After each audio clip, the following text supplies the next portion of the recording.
Glória a Deus, graça e paz, irmãos. Estamos felizes porque Deus tem nos abençoado. Você só está aqui porque Deus te abençoou. Você só está aqui porque Deus te guardou. Você só está aqui hoje porque Deus planejou te abençoar. Deus planejou abençoar a tua vida. Quantos aqui já puderam sentir a presença de Deus aqui? Vou perguntar de novo. 3 pessoas responderam, de repente só os 3, né? Quantos já puderam sentir Deus aqui? Amém. Glória a Deus. Glória a Deus. Obrigado.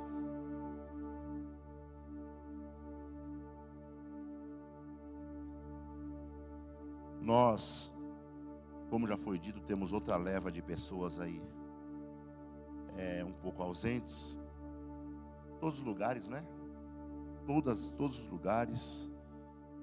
Trabalho, hospital, repartição pública. Todos os lugares que você vai, é uma quantidade grande de pessoas que estão afastadas do trabalho devido ao Covid, devido ao influenza, gripe, enfim, uma variedade de problemas aí.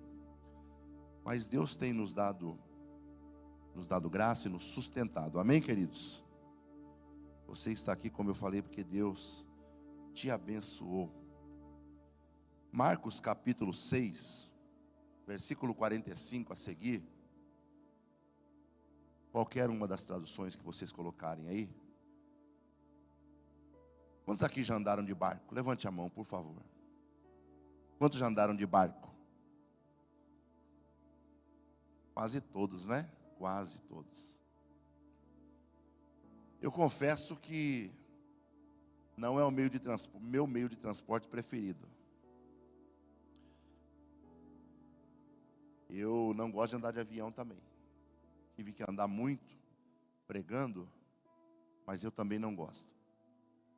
Eu tenho o costume de dizer que eu só tenho medo de avião quando o avião sobe. Só passa quando o avião desce.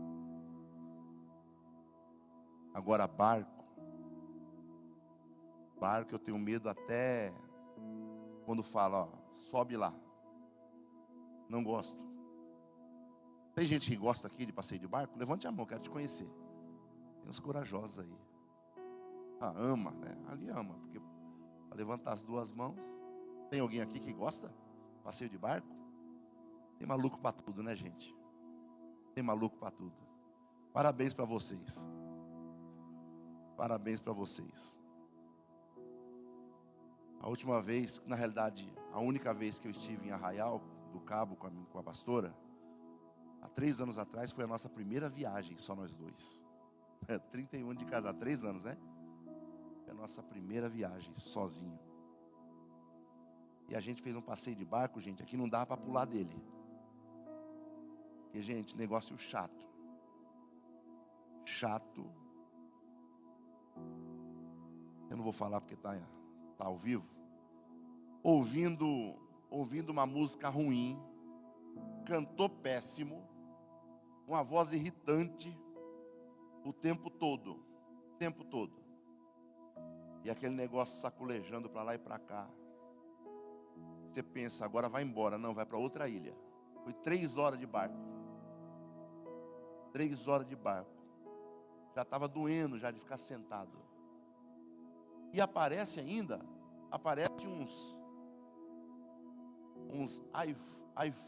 iFood oceânico aparece. Parece uns rapazes lá de lancha do lado com o prato de camarão. Eu falei, misericórdia, o povo inventa tudo.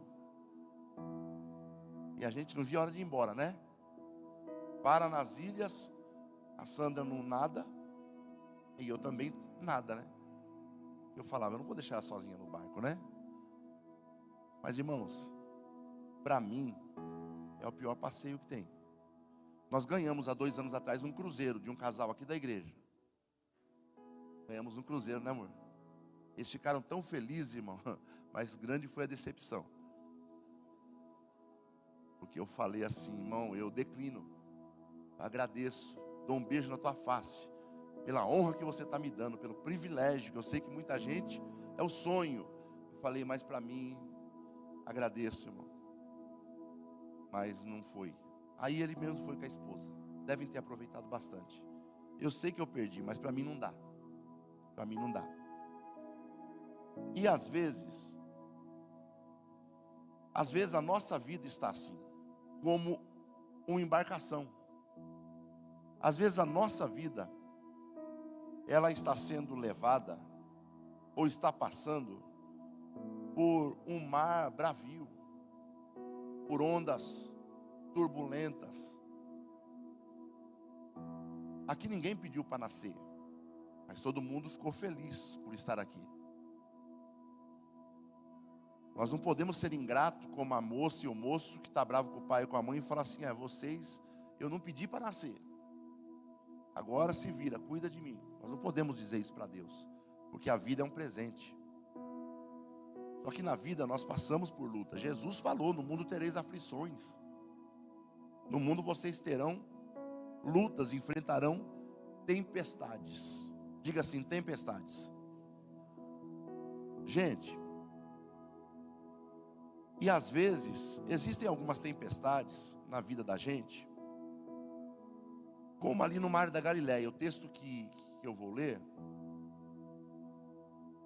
já, ele retrata bem isso, tá? E a partir do 45, tá bom?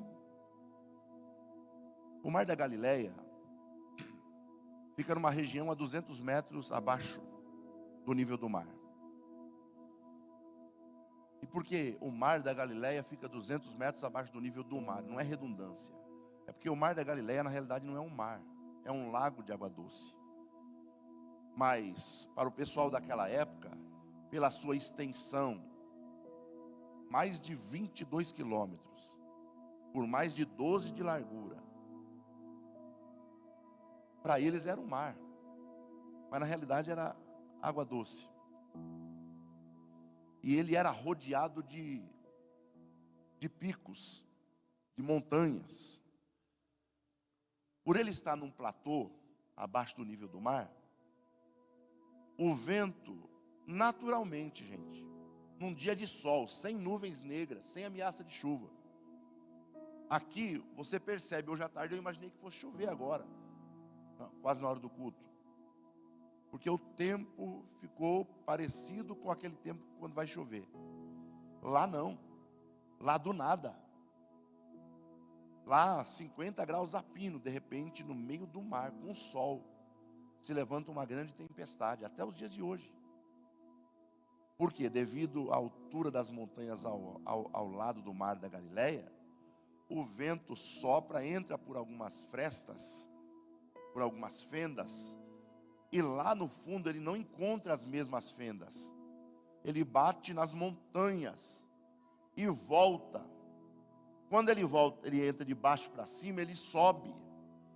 Porém, quando ele entra de cima para baixo, ele bate no pico da montanha e desce. E quando ele desce, o vento é igual ao som.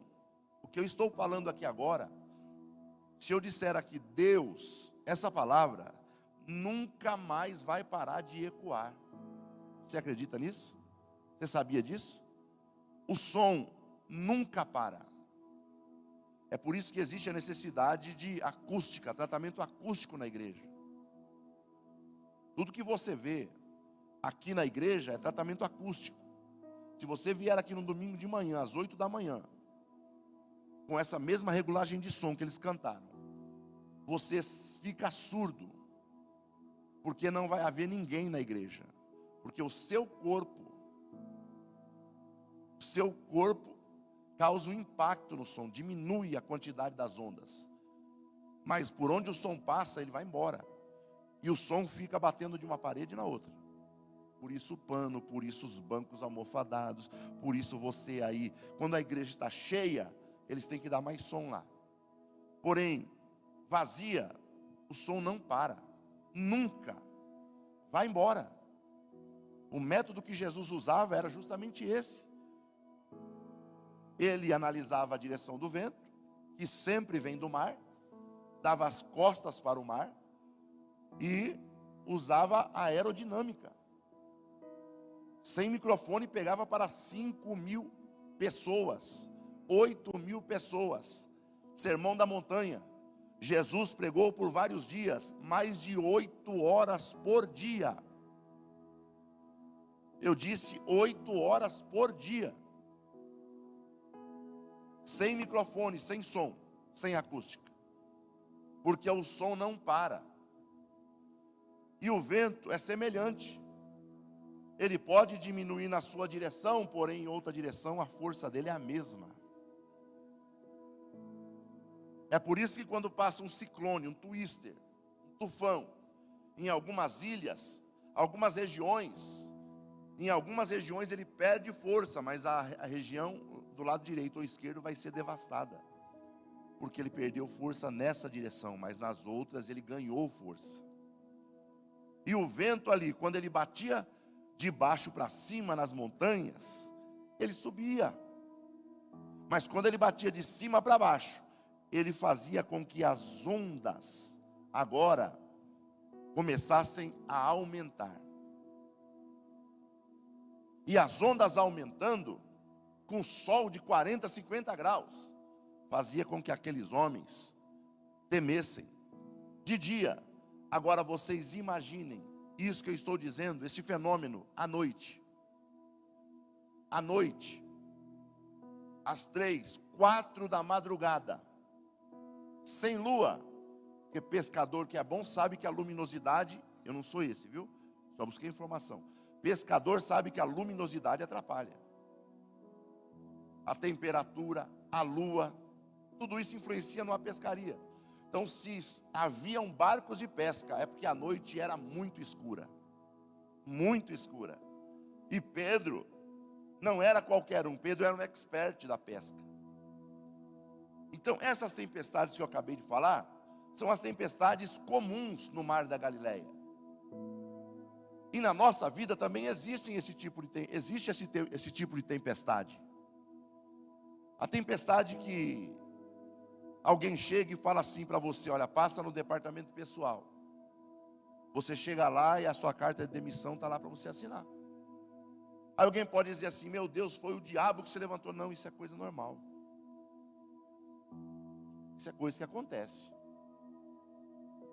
Alguém chega em casa, o filho derrubou a televisão. Foi o inimigo. Não, o inimigo agiu no menino.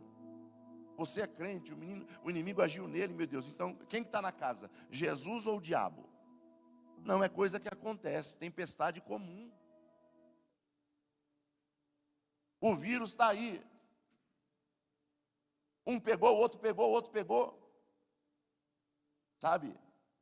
Isso é coisa, é o diabo que colocou lá na pessoa. Gente, isso é comum. Agora vai se pegar Covid em janeiro, em dezembro de novo, igual gripe. Então são tempestades comuns. Quem aqui já achou dinheiro na rua? Eu já achei dinheiro, parei até o carro, no meio de um monte de gente jogando bola, um monte de nota, não foi? Um monte de nota, o pessoal jogando bola na rua, ninguém viu. Eu parei o carro, entrei debaixo dele, peguei o dinheiro. Ninguém ali estava com bolso nem bolsa. Ninguém viu.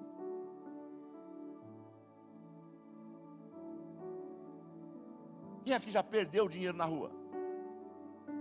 Tenho certeza que alguém falou assim: foi o diabo.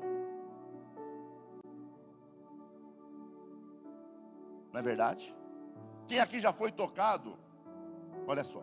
Quem aqui já recebeu oferta de uma outra pessoa tocada por Deus? Levante a mão. Eu já recebi. Já receberam também? Quem aqui já foi tocado por Deus para dar uma oferta que te doeu? Levante a mão. Já. Tem gente que quando Deus dá, ele dá graças a Deus. Mas quando Deus toca nele, ele fala: dá tudo que você tem na carteira. Mas Senhor, é de pagar a conta, eu estou mandando dar. E você sente aquela coisa que é de Deus mesmo. Mas você fala assim: só pode ser o diabo. Só pode ser o diabo. Querendo que minha conta atrasa. É assim ou não é? Eu não vou cair nessa não, diabo. Você é sujo. Eu não vou cair nessa não. Isso é coisa comum, gente. Isso é coisa comum. O ímpio quebra a perna, o crente também. O ímpio bate o carro, o crente também. Em 10 dias não, do dia 30, para cá, meu carro, amanhã, segunda-feira, vai para a oficina de novo. Saiu da oficina tem 10 dias. Levei para lavar ontem, o dono do Lava Rápido bateu a traseira do meu carro num pilar, amassou, quebrou lanterna. É coisa do diabo? Não, gente. Acontece. São tempestades normais. Mas acompanhe comigo o texto que eu quero entrar na mensagem. Logo em seguida, Jesus insistiu com seus discípulos para que entrassem no barco e fossem adiante dele a Betsaida, enquanto ele despedia a multidão. Tendo-a despedido, subiu a um monte para orar. Ao anoitecer, o barco estava no meio do mar. Onde? No meio do mar. E Jesus se achava sozinho em terra. Ele viu o quê? Viu os discípulos remando com dificuldades, porque o vento soprava contra eles. Sabe? Alta madrugada, Jesus dirigiu-se a eles, andando sobre o mar, e estava a ponto de passar por eles. Quando o viram andando sobre o mar, pensaram que fosse um fantasma, então gritaram, pois todos o tinham visto e ficaram atemorizados. Mas Jesus imediatamente lhes disse: coragem, de novo, coragem, isso, não tenham medo. Então subiu no barco para junto deles, e o vento o quê? E eles ficaram assustados, atônitos, perplexos. Amém? Por que eu li esse texto? Porque eu quero começar falando de uma outra tempestade. Essa tempestade, coloca para mim aí, por favor. Está em Marcos capítulo 4, e eu já vou discorrendo. Versículo 35 a seguir. Jesus fala para os discípulos que entrem no barco. Marcos capítulo 4, versículo 35, olha aí. Naquele dia, ao anoitecer, disse ele aos seus discípulos: vamos para o outro lado. Preste atenção. Pode ir, filha. Deixando a multidão, o levaram no barco, assim como estavam outros barcos, também o acompanhavam. Levantou-se um grande vendaval e as ondas se lançavam sobre o barco, de forma que este ia se enchendo de água.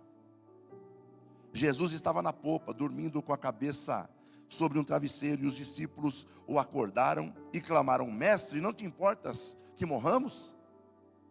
Ele se levantou, repreendeu-o e disse ao mar: aquieta-te e acalma-se. E o vento e fez-se completa bonança. Amém, obrigado.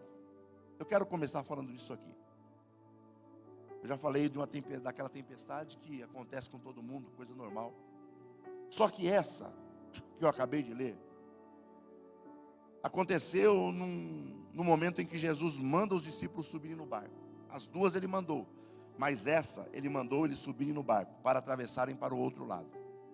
Do lado de cá do mar da Galileia, onde Jesus estava, provavelmente ele estava em Cafarnaum.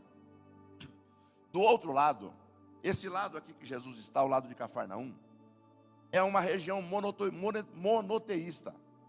São judeus, só adoram a um Deus. Do outro lado, quando atravessa o mar da Galileia, do outro lado existe uma província grega chamada Decápolis, uma região, Deca, 10, Polis, cidade, 10 cidades.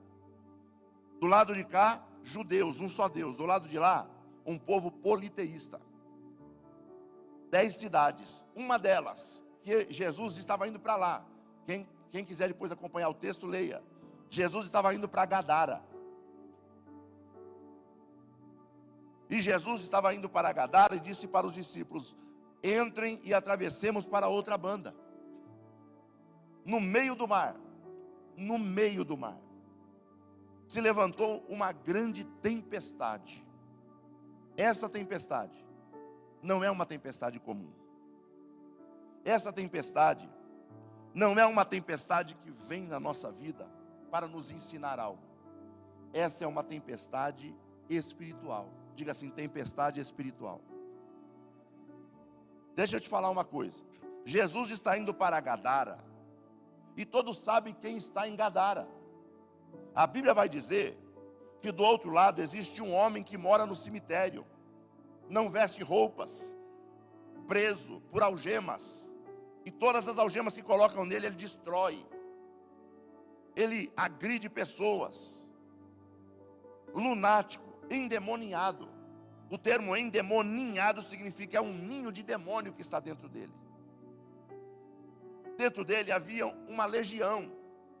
Uma legião significa 6.000 soldados de Roma. Então 6.000 demônios estavam nele. Só que quando Jesus está indo para outro lado com seus discípulos, eles estavam cansados porque Jesus havia pregado o dia todo. Marcos diz que Jesus está dormindo, descansando na polpa do barco. Ou seja, no lugar de controle do barco. Não era qualquer lugar, era um lugar de controle. Do outro lado está um endemoniado que estava isolado, aquém da sociedade.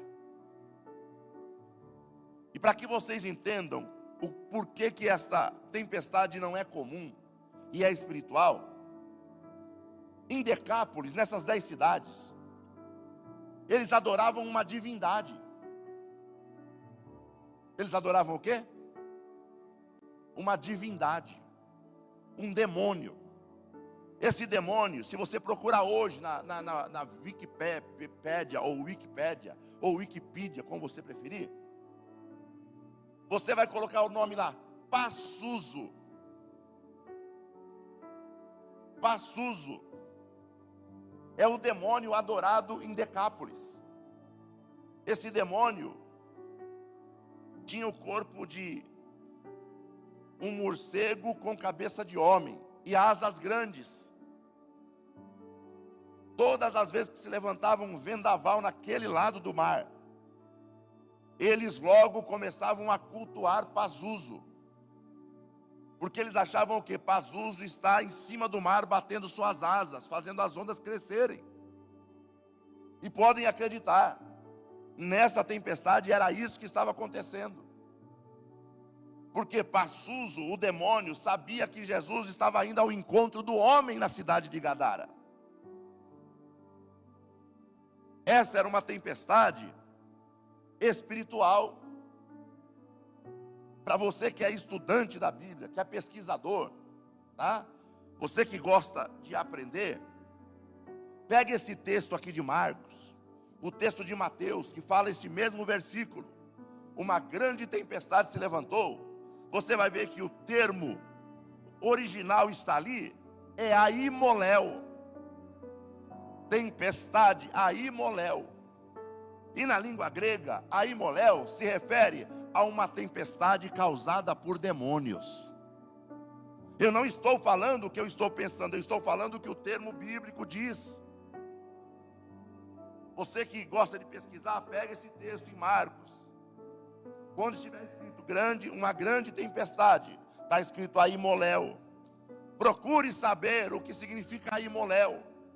Uma tempestade causada por demônios. Porque eles sabiam o que Jesus estava por fazer do outro lado, Nil.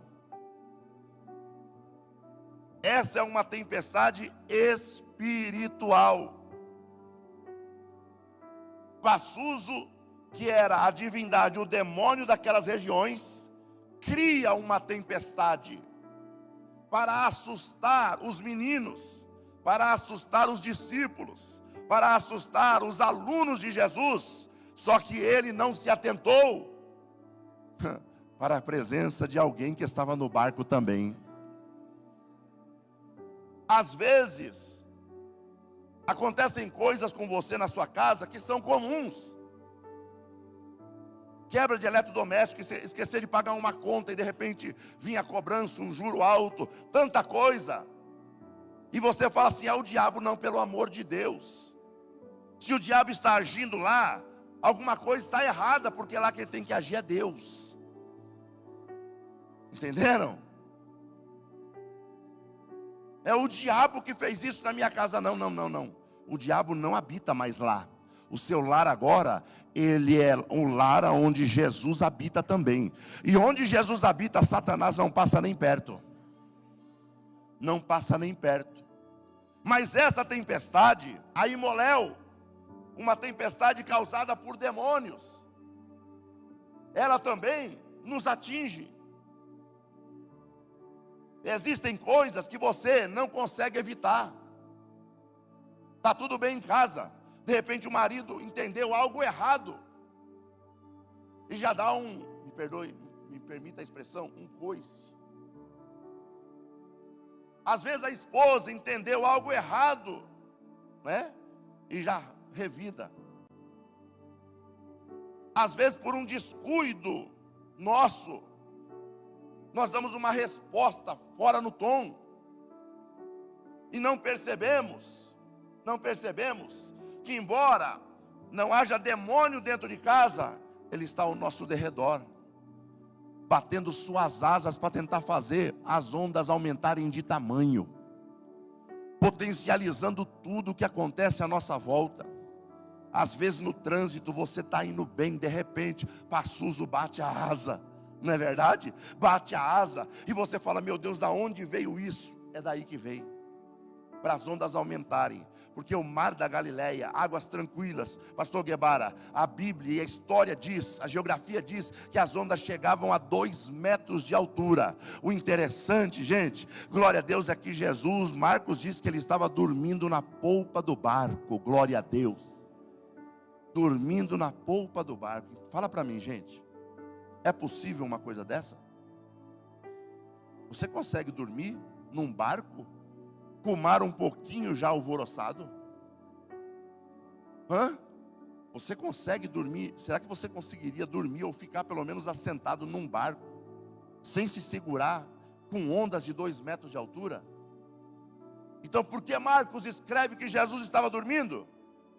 Porque provavelmente Jesus estava tentando ensinar aqueles discípulos a confiar na presença dele. Glória a Deus. E talvez você esteja aqui hoje e você tenha pensado isso nesse dia: por que é que eu estou passando por isso? Por que é que essa tempestade se levantou na minha casa, na minha vida, no meu casamento, no meu relacionamento? Por que é que isso está acontecendo comigo? Jesus está querendo te ensinar a confiar na presença dele no meio do teu casamento, da tua família, do teu relacionamento e até mesmo lá no seu trabalho. Jesus está querendo que você confie nele. Porque os discípulos, quando as ondas aumentaram e o barco quase quebrava, a Bíblia diz que os discípulos gritaram. Gritaram, pescadores experientes, gente. Gritaram: socorre-nos, Jesus. O Senhor não vê, nós vamos morrer. Gritaram como crianças choronas. Só que eles não haviam atentado que Jesus se assentou na polpa do barco. E quem se assenta na polpa do barco é porque tem a direção daquela embarcação. Aleluia, levante sua mão direita, eu quero abençoar a tua vida, glória a Deus. Eu quero declarar, biblicamente falando, que se você colocou Jesus na polpa do seu barco, não se assuste com o tamanho das ondas, com a força da tempestade, com o barulho e o ruído do vento. Não se assuste com as investidas da garoa no teu rosto. Não se assuste com a falta de visibilidade devido à neblina da madrugada. Não se assuste, porque se Ele está na polpa do teu barco, você está em segurança, porque sou ou pescador, ou pessoas que estão no barco com Jesus, jamais irão a pique, porque Ele garante uma boa viagem. Ele garante uma boa viagem. Glória a Deus. Glória a Deus. O segundo texto que nós lemos, gente, é muito interessante. O interessante aqui, gente, ó, dá para diminuir um pouco isso aqui, que eu estou virando um picolé aqui. Eu pensei que estava só no vento. Por favor. Põe só para girar o vento aqui. Está me dando calafrio aqui. O interessante nesse texto ainda, gente, olha para você ver. Para você ver como era uma entidade demoníaca. Olha só. Jesus, a Bíblia fala que Jesus faz o quê? Se coloca de pé. Não é isso? Aquieta-te, mar. Cala-te, vento. Não é isso que ele disse?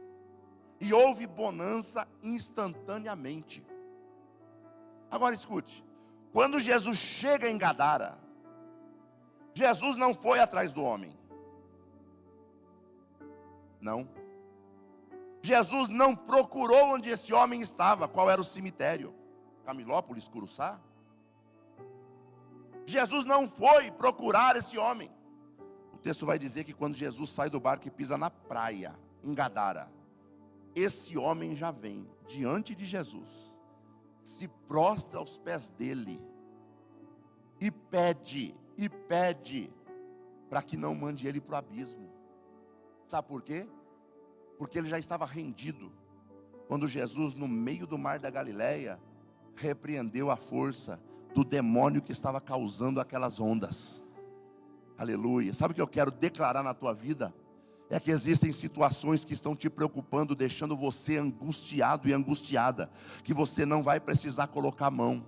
Porque em nome de Jesus hoje o Senhor está colocando um fim, um basta em situação de pessoas que estão aqui, e você vai chegar lá do outro lado e vai contemplar já tudo solucionado e vai glorificar o nome do Senhor.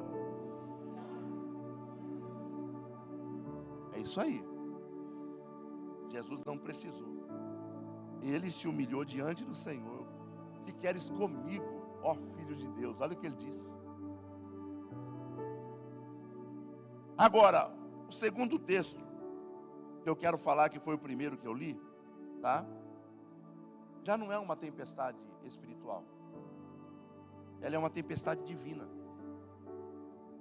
O texto que eu li em Marcos 6 diz que Jesus manda os discípulos entrarem no barco e irem na direção do lado de lá. Mas preste atenção. Jesus manda eles entrarem no barco por volta de 17, 18 horas. Era tardezinha. E Jesus sobe ao monte a orar. Ele foi fazer o que no monte? Foi orar. Por que Jesus foi orar? Porque o bom leitor da Bíblia sabe que um capítulo antes, ele está multiplicando pães e peixes, pastor Mauro. Ele acaba de multiplicar pão e peixe para mais de 5.000 homens, só homens. Aproximadamente 20.000 pessoas. Porque só contava homem, não conta mulher e nem criança. Ele termina de multiplicar pães e peixes. A Bíblia diz que chega a notícia que João Batista, o seu primo de sangue, foi decapitado. Decapitado. Jesus, como homem, se entristece. Vai para a beira do mar e fala para os discípulos: olha, entrem no barco, vão para lá. Fiquem lá no meio lá que eu vou orar um pouco. O texto vai dizer que já era a quarta vigília da noite. Que vigília era? A noite dos judeus, 18 às 21, primeira vigília. 21 às 0 horas, segunda vigília. 0 horas às 3 da manhã, terceira vigília. 3 às 6 da manhã, quarta vigília.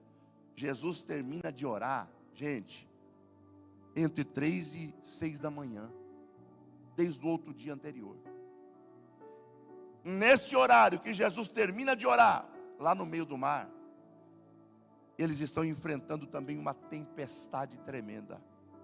O barco saculeja, o barco faz barulho, parece que vai quebrar. Eles estão assustados, gente, com medo de morrer, Ronaldo. Mas eles não estavam entendendo, e talvez pensando: olha, é a mesma coisa que aconteceu aquele dia quando íamos para Gadara, onde o nosso mestre libertou aquele homem possesso. Mas eles estavam enganados. Essa tempestade não era causada por demônio, não era uma tempestade espiritual. Essa tempestade era o próprio Jesus que havia preparado para eles. Pastor, você está querendo dizer que Jesus às vezes coloca a gente em algumas tempestades? Com todas as letras. Com todas as letras. Jesus gosta de assustar a gente? Não. Mas Ele é expert em nos ensinar. Nos ensinar. Diga assim: Jesus hoje está me ensinando uma coisa nova. Tá? Perceba que eles estão apavorados. Apavorados. Quer colocar o texto aqui, filha, por favor? Tá? Marcos 6:45 a seguir. Eles estão apavorados. Não vem nada. Jesus ficou lá no monte. Eles estão desesperados. Pode passar. Eles estão desesperados. Pode ir. Está vendo? Monte orar. Pode. Isso. Deixa assim. Tá jóia. Não, esse é anterior. Isso. Obrigado. Olha aí. Ele viu os discípulos remando com dificuldade, porque o vento soprava contra eles. Nem todo vento contrário é problema causado por alguém que tem inveja de você, ciúme de você, quer te prejudicar ou tomar o teu lugar. Nem todo vento contrário, sabe, é alguém que não gosta de você. Ou é, às vezes, forças malignas, gente, pelo amor de Deus. Às vezes tem vento que sopra contra nós, que Jesus manda soprar. Para quê? Para me fazer sofrer? Não.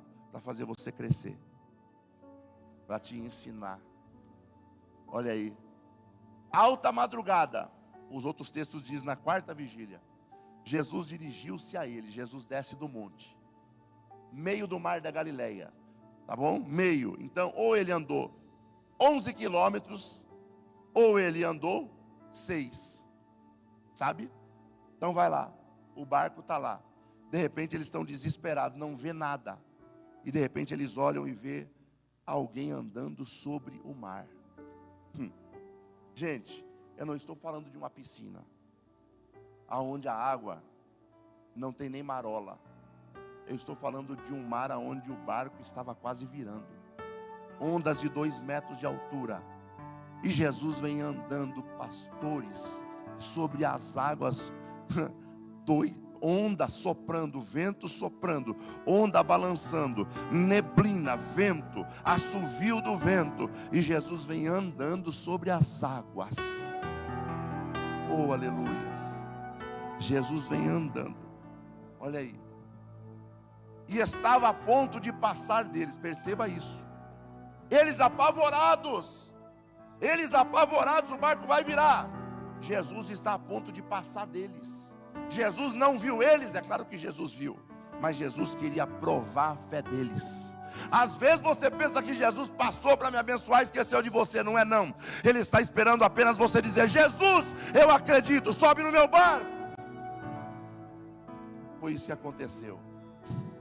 Jesus ia passar deles para testar. Você acha que Jesus não os viu? Jesus viu. Mas Jesus estava querendo dizer para eles: fiquem tranquilos, eu vou passar de vocês. Se vocês não gritar, fiquem tranquilos, porque vocês vão chegar lá do outro lado e eu vou estar esperando vocês já com tudo preparado. Perceba, próximo versículo. Quando viram andando sobre o mar, pensaram que fosse um fantasma, então gritaram. Próximo. Pois todos tinham visto e ficaram aterrorizados. Jesus imediatamente lhes disse o quê? Coragem, sou. Jesus estava, nesse sou eu, sabe o que Jesus estava dizendo? Não é título de identificação.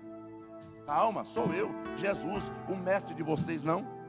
Quando Jesus disse, sou eu, o sou eu, no texto original, é ego eimi. É a mesma palavra que Moisés recebeu de Deus em Êxodo 3. Eu sou o que sou. R.E., Asher, R.E. No Novo Testamento, ego eimi, sou eu. Jesus estava dizendo para eles: calma, sabe esse vento? Sou eu. Calma, sabe essa tempestade? Sou eu. Calma, sabe o assovio do vento? Não é para matar vocês, sou eu. Calma, sabe os 2 metros de altura de cada onda? Sou eu. Ou seja, não é o diabo, sou eu. Quer prova de que isso não era demônio e era Jesus? Quer prova? Próximo versículo. Próximo versículo. Olha aí. Então subiu no barco para junto deles. E o vento? Subiu no barco para junto deles. E o vento? Lá atrás, na outra tempestade, Jesus ficou de pé e disse: cala-te, vento. Ou seja, demônio, eu te repreendo agora. Mar, aquieta-te. O mar aquietou. Aqui não. Jesus vem sobre o mar. Parece que eu vejo ele dando a mão para Pedro e depois que Pedro tenta andar sobre as águas, né? E sobe no barco. Quando Jesus sobe, ele não precisou falar nada, nem para o vento e nem para o mar. Quando ele sai da água e vai para o barco, o mar se acalmou, o vento se acalmou, o mar se aquietou. Ei, deixa eu te falar uma coisa. Não importa, olha, não importa qual seja a tempestade que você esteja enfrentando hoje, não importa. Aleluia. Primeiro, se Jesus está na polpa do seu barco, descansa, que você vai chegar do outro lado em paz. Se você está assustado porque o vento é bravio e o mar balança muito, fica tranquilo. Aleluia. Porque enquanto Jesus estiver no teu barco, glória a Deus, esse barco não vai virar. O texto diz que quando Jesus sobe no barco, o vento acalma. Sabe o que isso quer dizer? Jesus ensinando para eles: enquanto vocês me mantiverem no barco de vocês, não tem tempestade que derruba vocês. Enquanto vocês me mantiverem dentro do barco com vocês, não tem tempestade que faz vocês caírem no mar. Enquanto eu estiver aqui no barco, da tua família, no teu trabalho, no teu relacionamento, na tua empresa, nos teus estudos, nos teus negócios, enquanto eu estiver no barco, pode soprar vento, pode girar mundo, pode virar o mundo de ponta cabeça, vocês não vão morrer e nem perecer. Glória a Deus. Glória a Deus. Cadê o ministério, por favor, pode subir? Eu quero pedir para que você assentado aí, feche os seus olhos. Glória a Deus. Feche os seus olhos. Se você continuar lendo esse texto, feche os olhos, abra só os ouvidos. Eu quero concluir. O texto vai dizer, passa o próximo versículo para mim. Pode ficar de olhos fechados. O texto vai dizer por que Jesus preparou essa tempestade para eles. Marcos capítulo 6, versículo 52. Eles haviam acabado de participar de uma multiplicação de pães e peixes. Preste atenção. Eles haviam acabado de participar de uma multiplicação de pães e peixes. Aí passam por essa tempestade tremenda. Porque no versículo 52 está escrito: pois não tinham entendido o milagre da multiplicação. O coração deles estava endurecido. Deixa eu falar uma coisa para você sem medo de errar. Deus quer que você viva milagres todos os dias. E sabe por que às vezes você enfrenta algumas tempestades terríveis, que você pensa que vai morrer? Porque Deus está te ensinando a valorizar os milagres que Ele faz no dia anterior na tua vida. Eles passaram pela tempestade porque não entenderam o milagre anterior, não entenderam a multiplicação. Eles não entenderam que Jesus queria dizer a multiplicação, que na mão de um menino comum aquele pão é só pão, sustenta uma pessoa, mas tudo que você coloca na mão dele é para você, para quem está contigo, e ainda sobra. Alebaracandaraséria. Enquanto eles vão louvar, eu quero pedir para que você, de olhos fechados, ore a Deus, conversa com Deus, peça para Deus te ensinar, peça para Deus, sabe, abrir os teus olhos, o teu entendimento. Peça para Deus fazer você sair daqui convicto de que Deus te criou e gerou em você uma fé extraordinária para vencer e alcançar coisas sobrenaturais. Eu tenho certeza que hoje, aqui neste lugar, pessoas estão saindo daqui restauradas e de posse de um grande milagre. Você crê nisso? Diga amém. Olha ao nome do Senhor. Glória a Deus. Porque Deus tem milagre para pessoas hoje aqui.